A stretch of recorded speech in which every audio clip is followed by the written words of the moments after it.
Hello everyone. इस video में हम लोग देखते हैं अभी पॉलिटी के अंदर कुछ करंट चैप्टर्स हम लोग कवर करेंगे। उसमें जुडिशियरी एक्टिविज्म कन्वेंशनल भी है और चर्चा में भी है। कोविड के कारण, कोरोना वायरस के कारण अभी लगातार सुप्रीम कोर्ट और हाई कोर्ट सरकार को फटकार लगा रही है बिना किसी फॉर्मल पिटीशन के। तो सबसे पहले जुडिशियल एक्टिविज्म, अच्छा ये हिंदी और इंग्लिश दोनों में नोट्स हमारे चंद्रमणि इस एकेडमी के स्टोर सेक्शन में डिजिटल लाइब्रेरी ऑप्शन है, वहाँ पे जाके आप इसको देख सकते हैं। न्यायिक सक्रियता क्या है, जुडिशियल एक्टिविज्म होता क्या है, उसके पहले अभी हाल ही में हाल के एग्जाम्पल क्या क्या है। सुप्रीम कोर्ट ने ऑक्सीजन सप्लाई, दवा सप्लाई और अन्य मुद्दों पर जब उनके पास मैटर गया था तो उन्होंने सख्त टिप्पणी की और केंद्र सरकार को कहा कि 100% टीके की खरीद क्यों नहीं करते हैं, राष्ट्रीय टीकाकरण कार्यक्रम के मॉडल पर राज्यों को वितरित क्यों नहीं करते हैं, ये उनका कहना था। गुजरात उच्च न्यायालय ने तो सीधा सीधा कह दिया कि राज्य सरकार की नीति पर सवाल उठाते हुए कहा, क्या आप मानते हैं कि आप व्यवस्था देने में विफल हो गए हैं। अदालत में इंजेक्शन, ऑक्सीजन, अस्पताल में बेड और 108 एम्बुलेंस की व्यवस्थाओं पर एक एक कर सरकार से जवाब मांगा। तो ये जुडिशियल रिव्यू का एग्जाम्पल है। उसके बाद सुप्रीम कोर्ट ने फिर कहा, और लगातार हर पटना हाई कोर्ट का है, केरल का है, सुप्रीम कोर्ट ने कहा कि केंद्र सरकार से मौजूदा कोविड-19 की स्थिति के संबंध में वह राष्ट्रीय योजना चाहता है। यानी सुप्रीम कोर्ट का ये मन है कि उनको ये प्लान दिया जाए। वहीं अस्पताल में ऑक्सीजन सिलेंडर की कमी पर दिल्ली हाई कोर्ट ने क्या कहा, हम सभी जानते हैं कि देश भगवान भरोसे चल रहा है। तो ये उनकी टिप्पणी है, जबकि ये इनका काम नहीं है।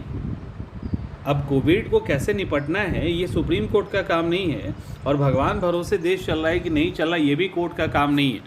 जुडिशियल एक्टिविज्म है क्या, तो इसका जो नॉर्मल अर्थ है वो ये है कि न्यायालय जब अपने अधिकार क्षेत्र से बाहर जाके एग्जीक्यूटिव और लेजिस्लेटिव यानी कार्यपालिका और विधायिका के क्षेत्र में से संबंधित कार्यों में दखल दे या निर्णय ले, तो उसको कहते हैं हम जुडिशियल एक्टिविज्म। जैसे पटना हाई कोर्ट ने क्या कहा और कर दिया, उन्होंने बोला कि अगर 2 से 3 दिन में बिहार सरकार कोविड को कंट्रोल नहीं करती है तो हम सेना को उतार देंगे, और सेना को उन्होंने उतार दिया। यानी एग्जीक्यूटिव का काम था, उन्होंने कर दिया। तो न्यायिक सक्रियता का मतलब ये है कि जब कार्यपालिका और विधायिका से संबंधित काम में दखल दे। हमारा जो कॉन्स्टिट्यूशन है वो पावर का सेपरेशन करता है, जुडिशियरी में, एग्जीक्यूटिव में और लेजिस्लेचर में, तीनों में करता है, और तीनों के बीच में एक फाइन लाइन, महीन रेखा खींच दी गई है।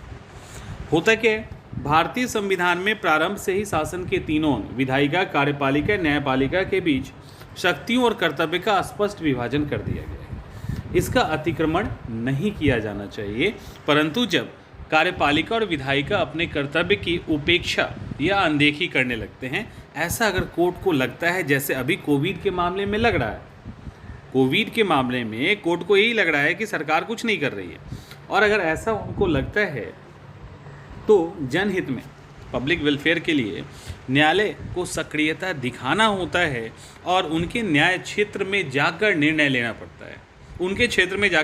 पड़ता है। न्यायिक सक्रियता के कारण न्यायालय अब केवल न्याय का कार्य नहीं करके प्रशासक, सुधारक और नीति निर्माता तीनों की भूमिका अदा कर रहा है। यानी जुडिशियरी पे एक तो वैसे ही केस का लोड है, लेकिन मजबूरन उनको एक एडमिनिस्ट्रेशन का भी, उसके वाला रिफॉर्मर का भी और पॉलिसी मेकर का भी काम करना पड़ रहा है। तो ये अभी जुडिशियल रिव्यू के कारण ऐसा हो रहा है, क्योंकि उन्होंने आदेश दिया सेना के हवाले कर देना है, कर दिया गया। उन्होंने आदेश दिया, कोर्ट ने अभी आदेश दिया था कि जितने भी ऑक्सीजन प्लांट, अलग अलग कंपनी को ऑक्सीजन की ज़रूरत पड़ती है, वहाँ ऑक्सीजन की सप्लाई रोक के सबको हॉस्पिटल में दिया जाए। तो ये सब क्या है, ये जुडिशरी का काम नहीं था। खैर, ये जुडिशरी का जो ये कॉन्सेप्ट है ये संयुक्त राज्य अमेरिका से आया है, वहीं डेवलप हुआ था, और इस शब्द का पहली बार प्रयोग अमेरिकी इतिहासकार और एजुकेटर स्लेंगसिंगर जूनियर के द्वारा किया गया था, और भारत में 1970 के आसपास ये आया था। वहाँ पे न्यायमूर्ति VR कृष्णा अय्यर, न्यायमूर्ति PN भगवती और O चिन्नप्पा रेड्डी और DA देसाई ने इसकी नींव इंडिया में रखी थी। अब सवाल है, मेंस के अंदर हम लोग हैं, सवाल है कि क्यों जरूरी है, सवाल है कि इसकी आवश्यकता क्यों है। तो सबसे पहले एग्जीक्यूटिव कार्यपालिका की उदासीनता, स्वेच्छाचारिता और निष्क्रियता के कारण। ये क्या है, बहुत जरूरी है। दूसरा, न्यायालय के अंदर नया नया इनोवेशन किया जाता है, नवाचार लाया जाता है। अभी तक क्या प्रोविज़न है कि जब तक जुडिशियरी के अंदर प्रॉपर तरीके से, फॉर्मल तरीके से केस नहीं जाएगा, औपचारिक तरीके से, तब तक वो किसी भी मैटर पे बहस नहीं कर सकते थे या अपना निर्णय नहीं दे सकते थे। पर अब उन्होंने इसको थोड़ा सा आसान कर दिया। अब कार्यपालिका की उदासीनता और स्वेच्छाचारिता के कारण न्यायालय को सक्रियता दिखानी पड़ती है। कार्यपालिका की निष्क्रियता, उदासीनता और विधायक नहीं यानी विधायिका के द्वारा उचित कानून बनाए जाने के अभाव के कारण न्यायपालिका को सक्रियता दिखाते हुए सामाजिक न्याय स्थापित करने के लिए जनहितवादों को मान्यता देना पड़ा। उन्होंने कई सारा ऐसा काम किया है। ये करंट वाला डाल दीजिएगा। इसके अलावा 1982 में एशियाड वर्क्स का मामला हुआ, 1982 में ही बंधुआ मुक्ति मोर्चा का मामला हुआ। उसके अलावा गरिमापूर्ण जीवन जीने के तहत कई प्रकार के अपने आप उन्होंने एक्टिव होकर निर्णय दिया, जैसे जीविकोपार्जन को आर्टिकल 21 के अंदर डाला गया।